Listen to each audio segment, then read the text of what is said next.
It's the season for giving. Family is very important, and nothing can replace this, nothing at all. But for some special people across the Bluegrass, giving goes beyond the holidays. If everyone helped everyone else, the world would be a much better place to live in, I think. Every day, they share the gift to make us smile, the gift to inspire, to make life better by helping those in need. To have such a positive attitude every day is a lesson to me to be so grateful. From around the world to right here at home. It turned into not just a school project getting a grade, it was like helping my community. On this Christmas Day, LEX 18 is proud to share the stories of people in our community with a gift for making a difference.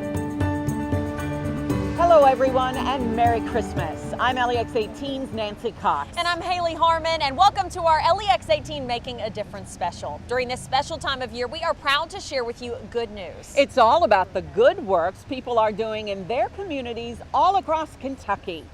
Well, this Christmas, one resident of a local nursing home got the biggest gift she could have ever asked for. That's right, she did. It was the surprise of a lifetime, and it took people months of work to make happen for her. Yeah, I told you we was going on a date. We first introduced you to Ms. Lorraine Fazzaro back in October, a beloved resident at Lexington's Cambridge Place Nursing Home.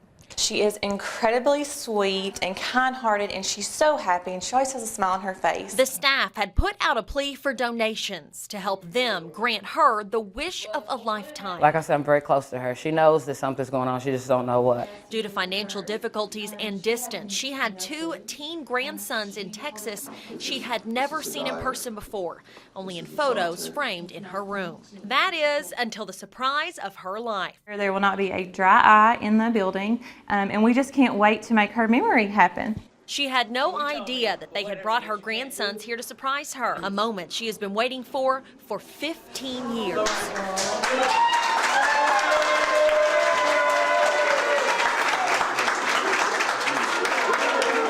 Not a dry eye in the house, indeed.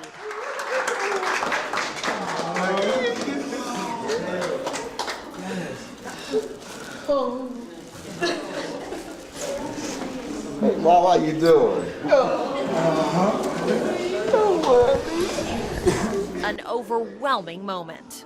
I wanted to see you all for so long.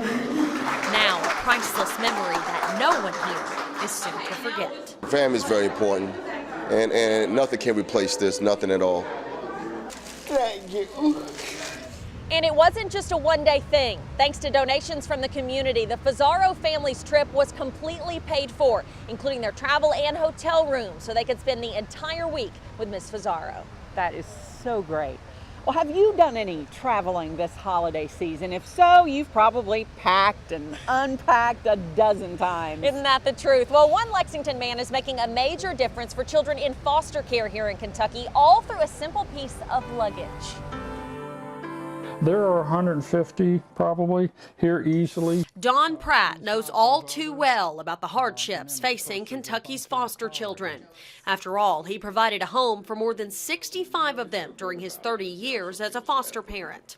Usually they don't have much when they move. So often they have very little.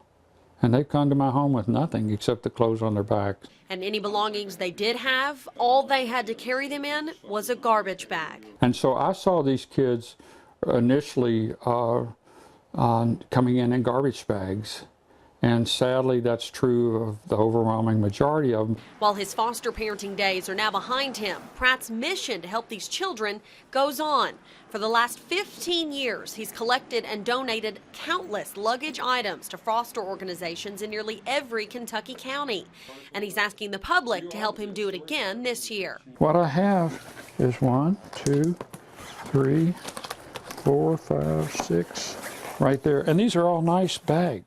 Every single bag, suitcase, duffel, backpack These will be gone this week probably, or this week and the first of next week. is soon to be delivered to a Kentucky child in need in one of the toughest times of their young life. You know, you really feel good about it, but you also feel sad for them. Now, Don collects luggage all year round. It's not just around the holidays. So right now he is still looking for donations, and he takes shipments of these donations from people just like you to foster care centers all across Kentucky. Well, it's been a lot of years, but I do remember that mastering gymnastics on its own is quite a feat. But imagine doing those moves on the back of a horse. Yeah, well, thanks to a new club in Paris, some special kids there are getting to learn those very skills right now. Here is how the Paris Vaulting Club is making a difference. Pull yourself, ready, go. Every Wednesday night, Always try to take that knee there. you'll find a brave team of girls here at Paris's Black Pearl Farm. 1, 2, 1, 2, 1, 2, 1, 2. The site of the newly formed Paris Vaulting Club, a free club for area kids to learn equestrian vaulting, gymnastics performed on horseback. They first learn the moves on a barrel. In vaulting, there's 6 compulsory movements.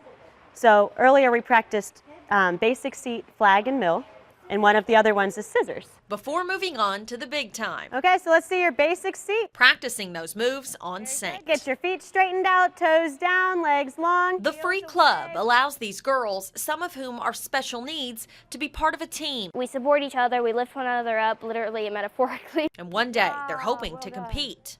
Yay! Give a big round of applause, guys. It's so much fun and very rewarding to watch people come out of their shells and to be able to go from, oh, I might be able to touch him or feed him a carrot, to jumping on their back and doing all kinds of crazy things. Right now, the club is in major need of donations for new equipment that could include an additional horse. It'd be such a big step. Now, if we could get a proper vaulting horse, we could do even more tricks that maybe that we can't quite do on Saint. Good job. All right, how are we going to dismount? Now, after we featured them in our Making a Difference story, the Paris Vaulting Club tells us they received tons of donations. So they are now well on their way to getting that new equipment they need to continue making a difference to girls in their community. That is so wonderful. Yeah. I'm so glad people responded. Well, it's just about that time of year. We're talking about bad winter weather. And unfortunately, that usually means shoveling. But one man's good deed, I guess you could say, has snowballed. Yeah, that's right. And another man who was inspired by that man's helping hand is paying it forward to others. Hannah Mordeau sat down with the man who started it all.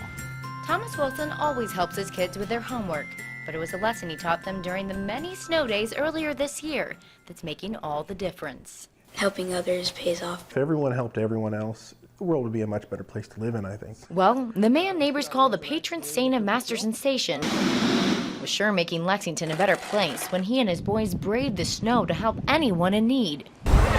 We pushed cars out of the snow, towed cars. We brought medicine to children. We took people home from the airport. We took people to work. And the list goes on, so much that Wilson was nominated for the Spirit of Lexington Award and won the mayor's tickets to a UK basketball game. It's a great feeling, and you shouldn't do it for a reward or an award like I got. You do it because you can. And while there's no more snow here in Masterson Station, the spirit of paying it forward is here to stay. I got a gift of $60 in an envelope that said gas money out of the blue. Wilson posted the gift on the Masterson Station Facebook page to say thank you. Then comments started rolling in, and 2 other neighbors received similar envelopes with $100 from the anonymous donor. This brought me to tears today. I am so grateful, thankful, and blessed. Just because they were inspired, is what they said, to pay it forward. The donor reached out to Wilson after giving him his gift. She plans to keep paying it forward, with Wilson scouting out the good and anyone in need. So, who's next? I can't say, it's a secret.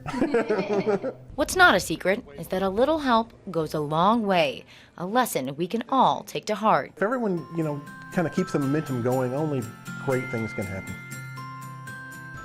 You know, I still owe my neighbor a Derby pie for shoveling our driveway. I hope to get to that very soon. When it comes to honoring our veterans, though, there are many ways to say thank you. That's right, and for 2 men from Winchester, that means a brush and some elbow grease. Tony Long and John Babcock. This one is exceptionally old. Spend many a day checking in on old friends. Okay. Making sure they're doing all right. Do that one first, we'll brush it off. And helping with anything they might need. Okay. But these friends never talk back. They said their goodbyes long ago. This gentleman's name is William Klinkenbeard. They are fellow veterans buried in cemeteries all across Kentucky. I love it. John and Tony are the founders of Winchester's Mission Restore Bronze. They travel across the state cleaning and restoring veterans' gravestones. And this has been here since 1981. Today at Winchester Cemetery. You'd be surprised how many markers are here in this cemetery that are neglected. Remembering the sacrifice. A lot of these people have been forgotten by a lot of people. Veterans never, ever, ever should be forgotten. And helping others remember too. The respect that these folks deserve, male, female, doesn't matter what time, what area, anything, they deserve the respect to be remembered. A living, breathing person who served this country. Because if we don't do this and we let this grow over, the problem is they won't know this individual existed. So they scrub on, doing right by these old friends. Friends who more than deserve it. We know deep inside that this will make them smile. This is so true right now. Food can make us happy, but for a barbecue joint in Frankfort, it's about so much more. That's right. Jesse's Slow Good Barbecue is serving up a side of compassion at no extra charge. I get this stuff going about 6:30 every morning. Jesse Morris knows a thing or two about barbecue. And look at all that juice that's coming off there. Thing or two he's learned over the last, say, 35 years of doing it. That's just the smoke flavor. They will be tender as mother's love when they come off. But it's something else he's learned over those years that led him to open Jesse's Slow Good Barbecue. Some of the best barbecue you ever put your mouth on. And that's the need for second chances. All of his employees here are people with a past that's prevented them from getting hired anywhere else. People like 26-year-old Deandra Washington. So I came on down and I got hired that day. A young mother of 3 looking for a new beginning. I needed the job. I've been going through some things in my life and I really, really needed it. Jesse believes everyone deserves a fresh start, no matter what their past. Everyone needs a second chance. Just because you made a first mistake doesn't count you out. A way to get back on track and on with their life. Because once you're working and you're doing something that you feel good and you got money coming in your pocket that you work for, it makes you feel good on the inside. Giving them hope for the future. Bills get paid, gas is in the car, kids got new shoes, backpacks for school. It's perfect. One barbecue sandwich at a time. Thanks for people who believe in us, you know, for second chances. We need those. All right, all right. Oh, come on, tell the truth. Now, if you want to check them out, the restaurant is still going strong there in Frankfort. They are open 5 days a week, Monday through Friday from 10 a.m. to 6. Still ahead on this LEX 18 Making a Difference special. We see how hard these young men are working for us to, even if we're hot, we're tired and thirsty, to just keep on pushing through. Members of a Midway church return for the second year in a row to earthquake-ravaged Haiti, building homes and forging relationships that will last a lifetime.